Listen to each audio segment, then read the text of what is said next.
Very good morning, welcome to Raj news. నేను విజయ్. మొత్తంగా కేసీఆర్ ప్రజాక్షేత్రంలోకి మళ్ళీ పూర్తి స్థాయిలో వెళ్ళబోతున్నానంటూ చెప్తున్నారు. 17 రోజుల పాటు ఆయన పర్యటన ఉండబోతోంది జిల్లాల వ్యాప్తంగా. అన్ని జిల్లాల్లో రైతులకు సంబంధించి, ముఖ్యంగా పొలాలకు సంబంధించి పరిశీలన చేస్తా అని చెప్తున్నారు. అంతేకాకుండా రేపటి పార్లమెంట్ ఎలక్షన్స్ కి సంబంధించి కూడా పూర్తిగా సమాయత్తం అవుతున్నామని చెప్తున్నారు. ఇదే అంశాలకు సంబంధించి మరోవైపు ఆంధ్రప్రదేశ్లో ఎన్నికల అధికారులు కొంతమందిపై చర్యలు తీసుకున్నారు. వాటికి సంబంధించి ఇటు రేవంత్ రెడ్డి పర్యటనకు సంబంధించి మొత్తం అంశాలకు సంబంధించి విశ్లేషణ కార్యక్రమం అందించడానికి మా పొలిటికల్ ఎడిటర్ అరవింద్ కొల్లి గారు మనతో పాటు సిద్ధంగా ఉన్నారు. వారిని అడిగి మరిన్ని విషయాలు చర్చిద్దాం. అరవింద్ గారు, గుడ్ మార్నింగ్ అండి. Good morning Vijay. ఎస్, అన్నట్లుగా 17 రోజుల పర్యటన, అన్ని పొలాలను పరిశీలిస్తా అని చెప్తున్నారు. ఎలా మీరు ఒక విషయం గమనించాలి. ఇక్కడ 17 రోజుల పర్యటన, పొలాల యాత్రలు, అదే సందర్భంలో పొలం బాట, అవును, రెండో పక్కన మీటింగ్, పబ్లిక్ మీటింగ్, ప్రచార యాత్రలు, దానికి సంబంధించిన వాహనాలు రెడీ అయినాయి, ఒక కాన్వాయ్ రెడీ అయింది, వెహికల్స్ రెడీ అయింది. ఇక్కడ ఒక ఆసక్తికరమైనటువంటి అంశం ఉంది. ఆయన 17 నియోజకవర్గాల్లో తిరుగుతారేమో 17 రోజుల్లో అనుకున్నా నేను. ఆయన కేవలం 12 నియోజకవర్గాల్లో తిరుగుతున్నారు. ఓకే. ఈ 5 నియోజకవర్గాల విషయంలో రేవంత్ రెడ్డి, మిగతా కాంగ్రెస్ నాయకులు ఏదైతే విమర్శలు చేస్తున్నారో ఆ విమర్శలకు బలం ఇచ్చేలాగా, బీజేపీ కోసం ఈ 5 నియోజకవర్గాలు వదిలిపెట్టారు అని బలం ఇచ్చేలాగా కేసీఆర్ పర్యటనలు కూడా అట్లాగే ఉన్నాయి. కేసీఆర్ పర్యటన అనగానే సహజంగానే వచ్చేటటువంటి ఆసక్తి ఏంటి? కేసీఆర్ అక్కడికి వెళ్ళి ఏం మాట్లాడతారు, ప్రత్యర్థి పార్టీ అభ్యర్థులను ఏం తిడతారు, ఇట్లాంటివి వస్తాయి. కానీ ఈ 5 నియోజకవర్గాలకి ఎందుకు వెళ్ళట్లేదు కేసీఆర్ అనే దగ్గర మొదటి అనుమానం మొదలవుద్ది. కేసీఆర్ అంటే రేవంత్ రెడ్డి కానీ మిగతా కాంగ్రెస్ నాయకులు కానీ ఏదైతే విమర్శలు చేస్తున్నారో ఆ విమర్శలకి బలం ఇచ్చేలాగా కేసీఆర్ ప్రవర్తన ఉంది. మనమేం కంక్లూడ్ చేయక్కర్లా. రేవంత్ రెడ్డి విమర్శల్ని కనుక చూస్తే ఖచ్చితంగా 5 సీట్లలో బీజేపీని గెలిపించటం కోసం, 5 సీట్లను బీజేపీకి వదిలేయటం కోసం కేసీఆర్ ప్రయత్నిస్తున్నారు. కేసీఆర్ ఆ మేరకు ఒప్పందం చేసుకున్నారు. 5 సీట్లలో బహిరంగ పొత్తు కాకుండా అంతర్గతంగా ఒక లోపాయికారిగా పొత్తు దిశగా పనిచేస్తున్నారు. ఆయన ఇంకో మాట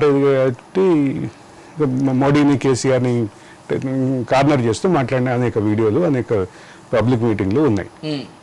ఇప్పుడు కేసీఆర్ 12 నియోజకవర్గాలకు మాత్రమే పరిమితం కావటం ద్వారా రేవంత్ రెడ్డి కానీ కాంగ్రెస్ కానీ చేస్తున్న విమర్శల్ని బలపరిచినట్టేగా.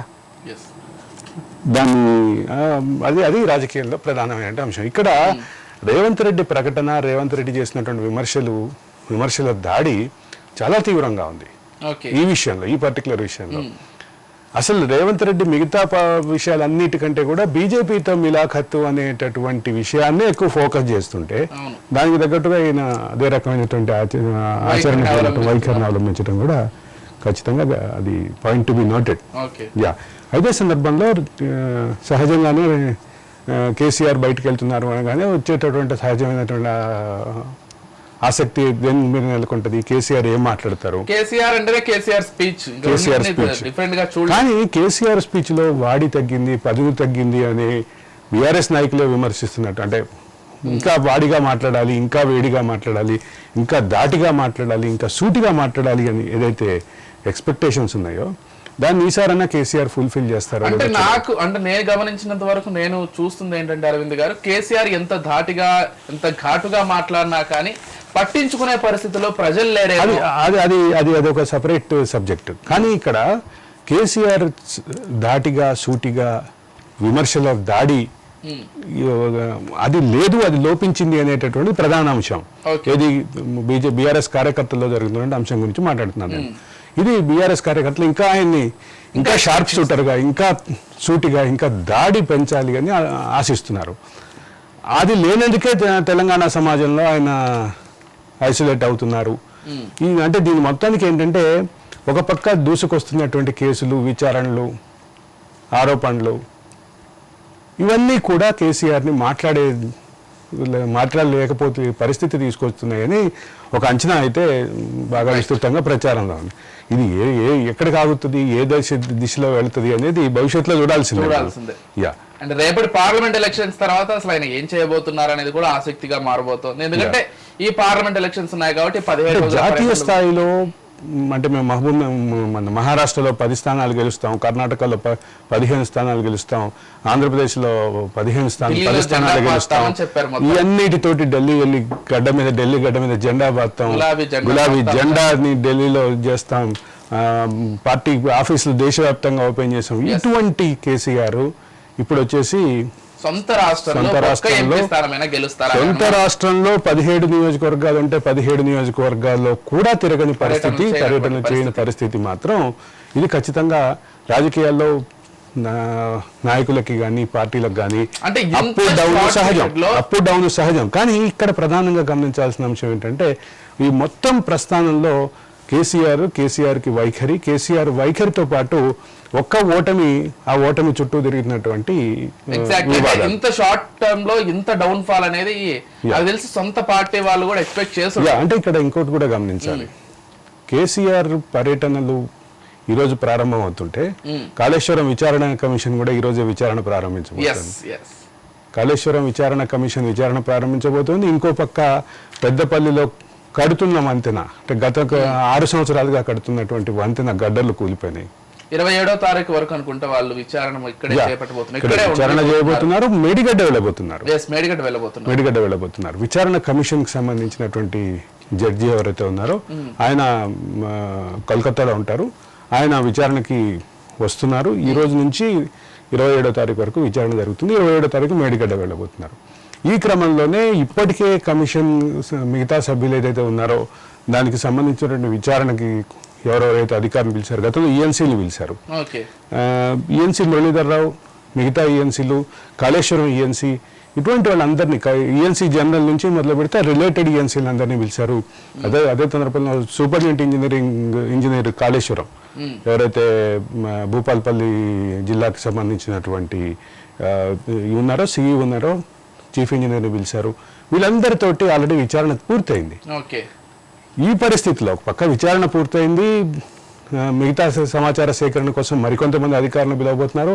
ఇక ఈ ట్రిప్లో పిలుస్తారా, నెక్స్ట్ ట్రిప్లో పిలుస్తారో తెలియదు. కానీ అప్పటి ఇరిగేషన్ మంత్రులు అయినటువంటి హరీష్ రావుని, రెండో దఫా ఇరిగేషన్ శాఖ నిర్వహించినటువంటి కేసీఆర్ని, వీళ్ళిద్దరిని కూడా పిలిచే అవకాశం ఉంది అనేది ప్రధానమైన అంశం.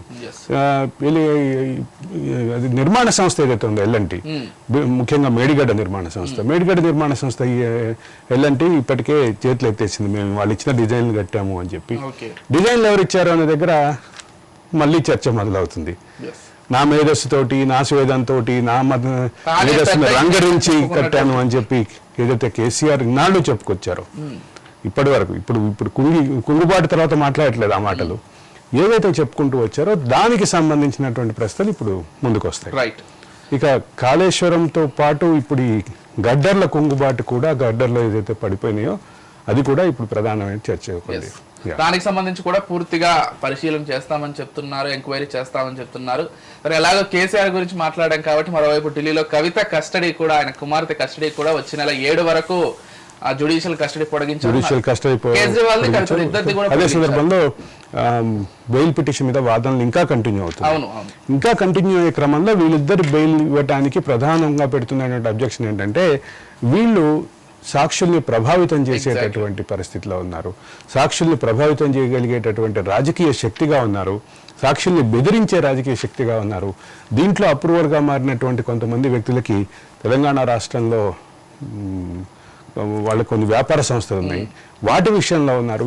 వీటన్నిటినీ చర్చకు తీసుకొచ్చి బెయిల్ ఇవ్వద్దు అని చెప్పి సిబిఐ వాదిస్తుంది.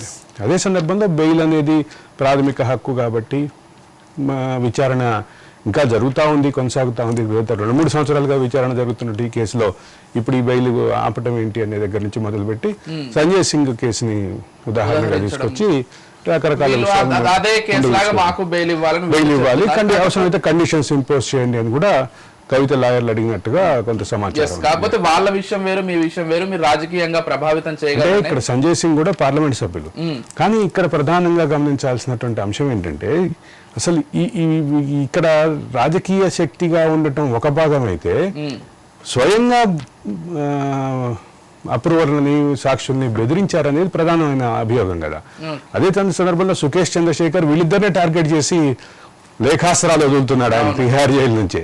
లేఖాస్త్రాలు వదులుతున్న క్రమంలో అంటే ఆయన వీళ్ళు వాడుకున్నటువంటి కోడ్ వర్డ్స్ని కూడా ఇప్పుడు ఒక పేటీని నెయ్యి డబ్బా అని అన్నారు అనేది ఇట్లాంటి అంశాలతోటి అతను వరుసగా లేఖాస్త్రాలు వదులుతున్నాడు.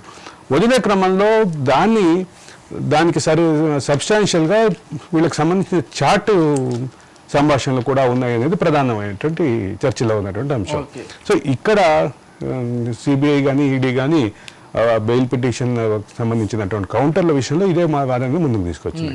కాబట్టి ఇది ఎక్కడికి వెళ్తుంది ఎక్కడ ఆగుతుందో తెలియదు కానీ ఇదైతే ప్రధానంగా చర్చలో ఉన్నటువంటి అంశం. పోతే రేపు తెలంగాణకి కేంద్ర హోంమంత్రి అయినటువంటి అమిత్ షా, అదేవిధంగా బీజేపీ జాతీయ అధ్యక్షుడు అమిత్ షా రాబోతున్నారు. అంటే ప్రధానంగా తెలంగాణని ఫోకస్ చేసింది బీజేపీ అనడం మాత్రం ఎలాంటి సంశయం లేదు. ఖచ్చితంగా తెలంగాణలో అందరికంటే ఎక్కువ సీట్లు రావాలి, డబుల్ డిజిట్ రావాలన్న సంకల్పంతో బీజేపీ ఉంది. ఒకవైపు కాంగ్రెస్ అంతే కష్టపడుతోంది, మరోవైపు బీజేపీ కూడా అంతే కష్టపడుతోంది. రేపు అంటే ఏదైతే సిద్దిపేటలో సభ నిర్వహించబోతున్నారో మధ్యాహ్నం, మొత్తంగా బీజేపీ తెలంగాణని పూర్తి స్థాయిలో ఫోకస్ చేసిందనడంలో మాత్రం ఎలాంటి డౌట్ లేదు. దానికి సంబంధించి ఎలా చూడాలి అసలు? అంటే కేంద్ర పెద్దలు ఇంకా రాబోతున్నారు ఇప్పటి నుంచి అన్న హింట్ కూడా ఇస్తున్నారు. బీజేపీ ఇక్కడ తెలంగాణ నుంచి ఎక్కువ సీట్లు ఆశిస్తోంది, ఎక్కువ సీట్లు కోరుకుంటోంది, దానికి సంబంధించినటువంటి నెట్వర్క్ ప్లానింగ్ చేస్తోంది అనేది క్లియర్. నామినేషన్ల విషయంలోనే నామినేషన్ ఈవెంట్కి మాత్రం పార్టిసిపేట్ చేయడానికే పలువురు జాతీయ స్థాయి నాయకులు వచ్చారు. రాజ్నాథ్ సింగ్ నుంచి మొదలుపెట్టి మిగతా నాయకులు అంటే ముఖ్యమంత్రులు వచ్చారు, కేంద్ర మంత్రులు వచ్చారు, జాతీయ స్థాయి నాయకులు నామినేషన్ ఈవెంట్కి వచ్చారు. అటువంటి కీలకంగా తీసుకుని అంటే BJP is very much serious about Telangana parliament elections. ఎందుకు అంటే తెలంగాణ పార్లమెంట్ ఎలక్షన్స్లో బీఆర్ఎస్ ప్రభావశీలంగా కనిపించట్లేదు కాబట్టి ఆ వ్యాక్యూమ్ని ఫిల్ చేసుకుని 1-2 స్థానాల్లోకి వచ్చేయాలి అనేది బీజేపీ ఆలోచన. 2023 అసెంబ్లీ ఎలక్షన్స్ లో వాళ్ళు సాధించింది 8 సీట్లు. వాళ్ళు సాధించింది 8 సీట్లు అయితే వాళ్ళు పెంచుకున్న ఓట్ల శాతం కూడా గణనీయంగా ఉంది. కానీ వాళ్ళు 3వ స్థానంలో మిగిలిపోయారు.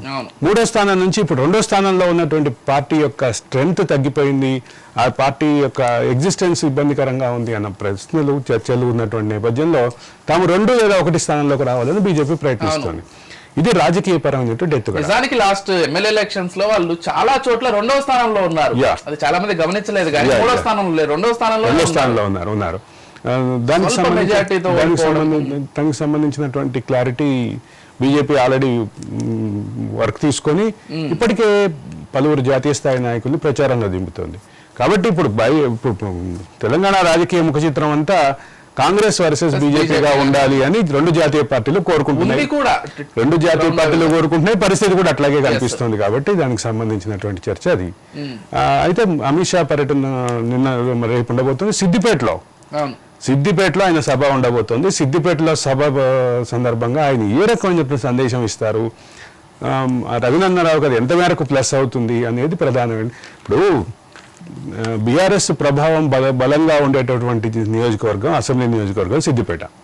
అది కూడా అత్యధిక మెజారిటీ ఈసారి అత్యధికం కాదు, గతంలో అత్యధికంగా ఇక బీఆర్ఎస్ కి కంచుకోటగా చెప్పేటటువంటి పరిస్థితి.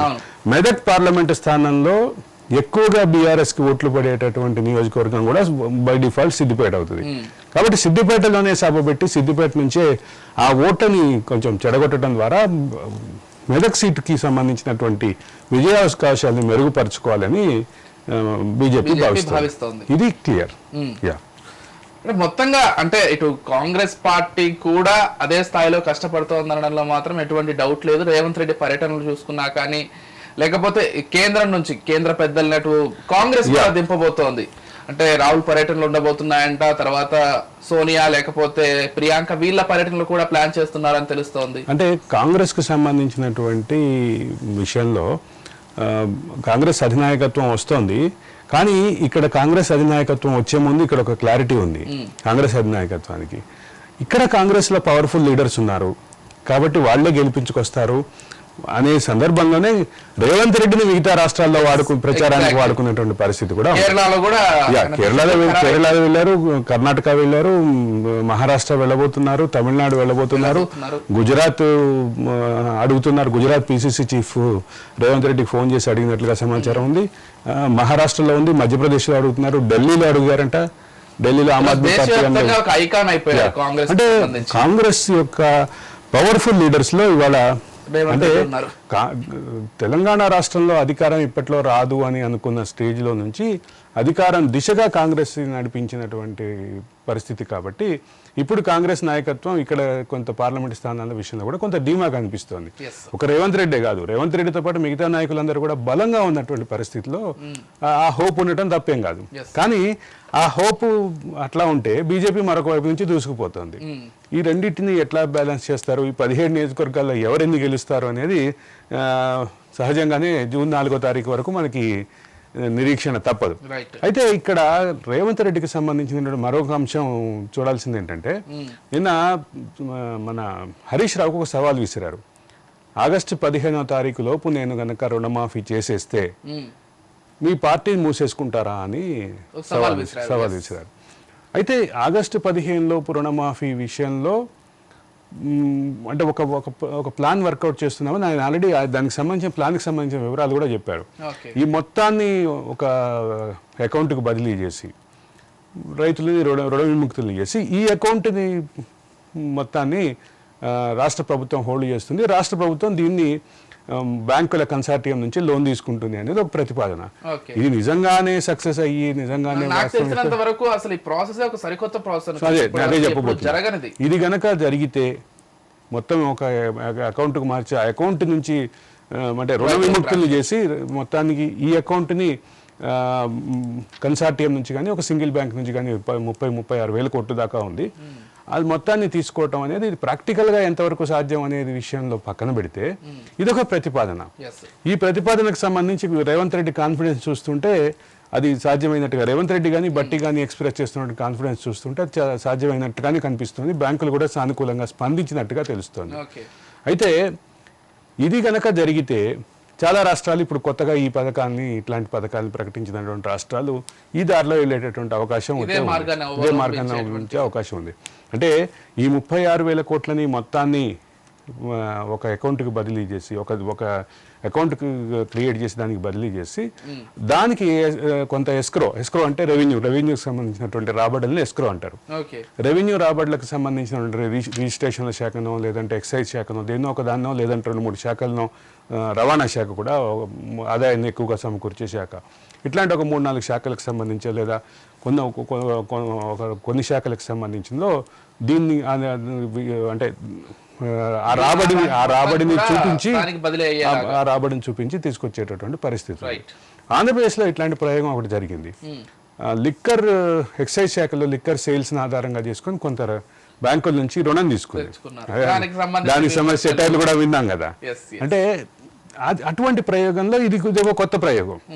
అంటే అక్కడ చేసిందేమో రాష్ట్రం యొక్క రెగ్యులర్ ఖజానాకి డబ్బుల కోసం చేస్తారు, ఇక్కడే ఒక అప్పుకి తీర్చడం కోసం ఇంకొక అప్పుని చేస్తున్నటువంటి పరిస్థితి. కాబట్టి దీన్ని ఏ రకంగా సక్సెస్ చేస్తారు, ఒకవేళ సక్సెస్ అయితే మాత్రం ఇది దేశంలో ఖచ్చితంగా ఒక కొత్త ప్రయోగం అవుతుంది, ఒక కొత్త రుణ వెసులుబాటు అవుతుంది రాష్ట్ర ప్రభుత్వానికి. పోతే ఆంధ్రప్రదేశ్ విషయాన్ని చూసుకున్నట్లయితే నిన్న ఒక విషయం బాగా హాట్ టాపిక్ అయింది. 2 IPS అధికారులను బదిలీ చేసింది ఈసీ. ఒకరు ఇంటెలిజెన్స్ డీసీపీ రామాంజనాలు అయితే మరొకరు కాంతిరాణ అంటే ఆయన విజయవాడ సిపి ఇద్దరిని కూడా బదిలీ చేసి అసలు ఎన్నికల విధుల్లో వీళ్ళని ఎక్కడా కూడా వినియోగించకూడదు అంటే ఇక్కడ వేరే దాంట్లో వేసేయడం కూడా. సీతారామాంజనేయులకి సంబంధించినటువంటి విషయంలో ఆయన గతంలో విజయవాడ కమిషనర్గా ఉన్నప్పుడు కూడా ఒక వివాదం ఉండేది. కర్నూలు ఎస్పీగా ఉన్నప్పుడు కొంతమంది జర్నలిస్టులను కొట్టారు అనేది ఒక వివాదం ఉంది.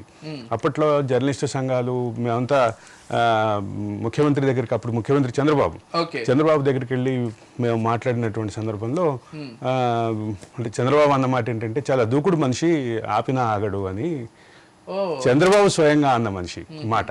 ఇప్పుడు అంటే మిగతా విషయాలు ఎట్లా ఉన్నా చంద్రబాబు దగ్గర అడ్మినిస్ట్రేషన్లో చాలా పవర్ఫుల్ గా ఉంటాడు, ఎవరికి తెలిసిందే. అధికారులని ఎట్లా చెప్పాలో అట్లా చెప్తాడు. ఇట్లాంటి ఒక సానుకూలమైన అంశాలు ఉంది. స్వయంగా చంద్రబాబు అన్నమాట ఏంటంటే బాగా దూకుడు మనిషి, ఎవరు చెప్పినా వినడు, ఎవరు చెప్పినా ఆగడు.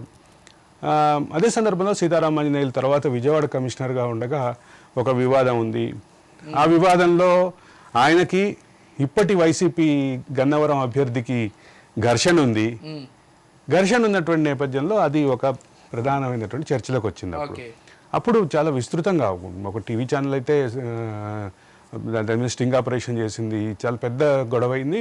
గొడవ ఆయన ప్రధాన స్రవంతులు అంటే వేగంగా దూసుకుపోతున్న ఆయన కెరీర్ సడన్గా లూప్ లైన్లోకి వెళ్ళింది. మళ్ళీ జగన్మోహన్ రెడ్డి వచ్చిన తర్వాత, జగన్మోహన్ రెడ్డి వచ్చిన కొంతకాలానికి ఆయన్ని మళ్ళీ మెయిన్ లైన్లోకి తీసుకొచ్చారు. ఇప్పుడు ఇంటెలిజెన్స్ చీఫ్గా ఉన్నారు. కానీ ఇక్కడ ప్రధానంగా గమనించాల్సింది ఏంటంటే ఒక వివాదం, ఆ వివాదం తర్వాత వచ్చినటువంటి చర్చ.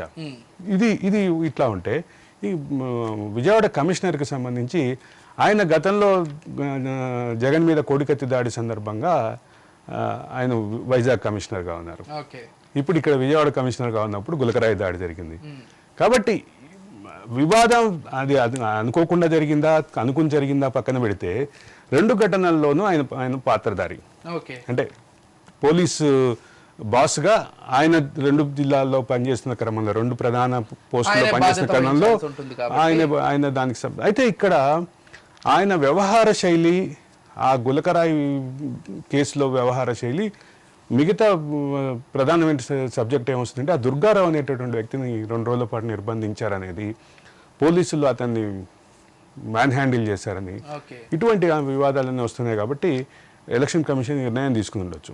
కానీ ఎలక్షన్ కమిషన్ సస్పెన్షన్ లేకుండా విధులకు దూరంగా ఉండమన్నారు. కాబట్టి ఎన్నికల విధులకు దూరంగా ఉండమన్నారు. డీజీపీ ఆఫీస్కి పోస్టింగ్ ఇస్తారు. డీజీపీ ఆఫీస్కి అటాచ్ చేసినప్పుడు దానికి సంబంధించినటువంటి అంశాలు అన్నీ ముందుకు వస్తాయి. రోజు డీజీపీ ఆఫీస్కి వెళ్ళి అటెండెన్స్లో అదే బయోమెట్రిక్ చేసేసి వాళ్ళు వెళ్ళి వాళ్ళ పనులు చూసుకుంటారు, రిలాక్స్ అవుతారు. కానీ ఇది మాత్రం ఖచ్చితంగా ఎన్నికల విధులకు సంబంధించినటువంటి అంశంలో ఒక ప్రధానమైనటువంటి ముందడుగానే చెప్పాలి. మీరు గమనిస్తున్నారా, ఇటీవల కాలంలో ఈసీ కూడా ఎక్కడికక్కడ మన తెలంగాణలో 40 మంది మీద క్రిమినల్ కేసు పెట్టింది. మనం నిన్నే మాట్లాడుకుందాం. తెలంగాణలో ఎన్నికల విధుల నిర్వహణని పక్కన పెట్టినటువంటి 40 మంది ప్రభుత్వ ఉద్యోగులని జిహెచ్ఎంసి ఉద్యోగులు, మిగతా ప్రభుత్వ కేసు పెట్టడంతో పాటు డిస్ట్రిక్ట్ రిటర్నింగ్ ఆఫీసర్ ఎవరైతే ఉంటారో జిహెచ్ఎంసి కమిషనర్, ఆయన స్వయంగా ఈ నిర్ణయం తీసుకోవటం, దానికి సంబంధించినటువంటి సైఫాబాద్ పోలీస్ స్టేషన్లో కేసు బుక్ అవటం, ఇదొక అంటే ఎలక్షన్ కమిషన్కి సంబంధించినటువంటి దూకుడుకి సంబంధించిన అంశం. ఈ అంశంలోనే దీంతో పాటు మరికొన్ని అంశాలు కూడా చర్చలోకి వస్తున్నాయి. ఒకటైతే అది దాని వార్తకి శాంటిటీ నాకైతే ఇంతవరకు ఎక్కడ దొరకలేదు. కానీ ఒక డీసీపీని, హైదరాబాద్ డీసీపీని కూడా ట్రాన్స్ఫర్ చేయాలని చెప్పి ఎలక్షన్ కమిషన్ నిర్ణయించుకుంది. దానికి సంబంధించిన ఆదేశాలు ఉన్నాయి అనేటువంటి ఒక వార్త అయితే సర్క్యులేషన్లో ఉంది. దానికి సంబంధించినటువంటి లీగల్ శాంటిటీ అంటే ఆ వార్తకు సంబంధించినటువంటి శాంటిటీ ఎక్కడ దొరకలేదు మనకి. కానీ ఎలక్షన్ కమిషన్కి సంబంధించినటువంటి ఈ ప్రభుత్వ ఉద్యోగులు, అధికారుల మీద చేస్తున్నటువంటి ఫర్మ్ యాక్షన్స్ అయితే మాత్రం చాలా కీలకంగా మారినాయి. పోతే ఆంధ్రప్రదేశ్లో ఇటు పవన్ కళ్యాణ్ నిన్న ఆయన నామినేషన్ దాఖలు చేశారు. ఎల్లుండి జగన్మోహన్ రెడ్డి నామినేషన్ దాఖలు చేయబోతున్నారు. దాదాపుగా నామినేషన్ల ప్రక్రియ కూడా ఎల్లుండితో ముగియబోతోంది. ఆ తర్వాత పరిశీలన, తర్వాత ఎన్నికల ప్రక్రియ 29కి విత్డ్రాయల్ కూడా టైం అయిపోతుంది. ఆ తర్వాత ఎన్నికల ప్రక్రియ వేగం అందుకోబోతుంది. అయితే ఆంధ్రప్రదేశ్ రాజకీయాల విషయానికి వచ్చేసరికి జగన్మోహన్ రెడ్డి యాత్ర పూర్తిగా వస్తుంది. ఆ తర్వాత ఆయన మళ్ళీ బహిరంగ సభలు ఉంటాయి. ఆ బహిరంగ సభల సందర్భంగా ఆయన ఏ రకమైనటువంటి వేడి 25వ తారీఖున ఆయన నామినేషన్ వేసిన తర్వాత 26వ తారీఖు సుమారుగా ఆయనకు సంబంధించిన మేనిఫెస్టో బయటకు రాబోతుంది అనేది.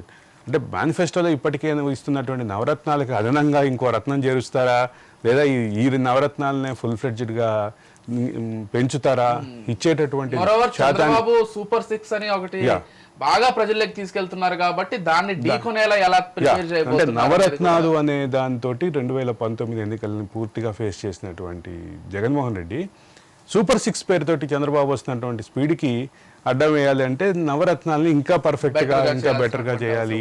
అదే సందర్భంలో పెన్షన్లు పెంచుతా అన్నారు. పెన్షన్లు పెంచుతానని చంద్రబాబు అంటున్నారు కాబట్టి జగన్ దానికి ఏ రకమైనటువంటి కౌంటర్ ఇస్తారు. అదే సందర్భంలో వాలంటీర్లకు సంబంధించినటువంటి అంశంలో వాలంటీర్ల మీద చాలా వాలంటీర్ల చుట్టూ చాలా కీలకమైనటువంటి రాజకీయాలు తిరుగుతున్నటువంటి నేపథ్యంలో వాలంటీర్లకు ఏ రకమైనటువంటి హామీ ఇస్తారు. రెండోది వాలంటీర్లకు సంబంధించిన సబ్జెక్టులో ఆంధ్రప్రదేశ్లో ఇంకో డెవలప్మెంట్ కూడా ఉంది. వాలంటీర్ల రాజీనామాలు ఆమోదించొద్దు అని ఒక వ్యక్తి హైకోర్టులో పిల్లేశారు. పిల్లేస్తే దానికి ఎలక్షన్ కమిషన్ అడిగింది, ఇప్పటి వరకు ఎంతమంది రాజీనామా చేశారు, ఎంతమంది రాజీనామా చేస్తే ప్రత్యామ్నాయ ఏర్పాట్లు చేశారు, ఇంకెంతమందికి సంబంధించినటువంటి విధుల్లో ఉన్నారు, వాళ్ళకి సంబంధించినటువంటి సపోర్ట్ ఏమి ఇస్తున్నారు.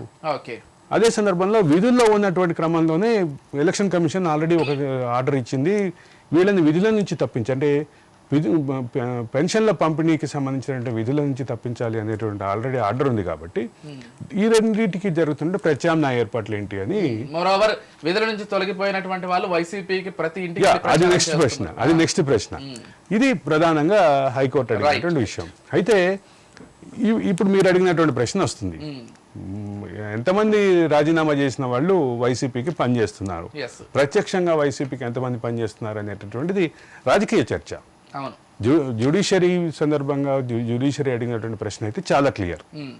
ఎంతమంది రాజీనామా చేశారు, రాజీనామా చేసిన వాళ్ళని ఇప్పుడు ఉన్న వాళ్ళని సర్వీస్ని ఎట్లా వాడుకోబోతున్నారు, వాళ్ళని పక్కన కూర్చోబెట్టండి అని చెప్పి ఈసీ ఆదేశాలు ఉన్నాయి. కాబట్టి ఈ విధుల నుంచి పెన్షన్ల పంపిణీ విధుల నుంచి వాళ్ళని పక్కకి పెట్టాలి అనేటువంటి ఆదేశాలు ఉన్నాయి. కాబట్టి ఇప్పుడు ఇది ముందుకు వచ్చింది. రైట్, థ్యాంక్ యూ అరవింద్ గారు, థ్యాంక్ యూ సో మచ్ అండి. అన్ని విషయాలకు సంబంధించి చక్కటి విశ్లేషణ కార్యక్రమం అయితే అందించారు. చూడాలి మరి ఆంధ్రప్రదేశ్లో కూడా పూర్తి స్థాయిలో రాజకీయాలు వేడెక్కుతున్నాయి. ఎల్లుండి జగన్మోహన్ రెడ్డి నామినేషన్ ఉండబోతోంది, ఆ తర్వాత ఆయన మేనిఫెస్టోకి సంబంధించి ప్రకటన ఉండబోతోంది. ఇప్పటికే సూపర్ 6 తోటి చంద్రబాబు దూసుకుపోతున్నారు, జనసేన బీజేపీ కూడా పూర్తిగా అండగా ఉన్నాయి. కాబట్టి ఉమ్మడి సభలు నిర్వహిస్తున్నారు. మేనిఫెస్టోకి సంబంధించి మరింతగా కూడా ఎలాబొరేట్ చేయబోతున్నారు, మరిన్ని అంశాలు కూడా సూపర్ 6తో పాటు జోడించబోతున్నారని చెప్తున్నారు. మరోవైపు తెలంగాణలో రేవంత్ రెడ్డి కూడా ఆ పర్యటనలతో ముందుకెళ్తున్నారు. కేసీఆర్ కూడా ప్రజాక్షేత్రంలోకి వెళ్తా అని చెప్తున్నారు. మరి ఆయన ఎంతవరకు పట్టించుకుంటారు, ఈ బీజేపీ వర్సెస్ కాంగ్రెస్గా ఉన్నటువంటి ఈ పోర్లో అని కూడా ప్రతి ఒక్కరూ ఆసక్తిగా గమనిస్తున్నారు. దేశవ్యాప్తంగా చూసుకున్నట్లయితే ఎలాగో ఆ రాజకీయ వేడి ఉంది. కాబట్టి చూడాలి మరి రేపు రాబోయే ఎలక్షన్స్ ఎలాంటి ఉత్కంఠతను మనకు అందించబోతున్నాయో, ఎలాంటి రిజల్ట్స్ని ఇవ్వబోతున్నాయో కూడా. ఇది వాళ్ళ special discussion. Keep watching Raj news.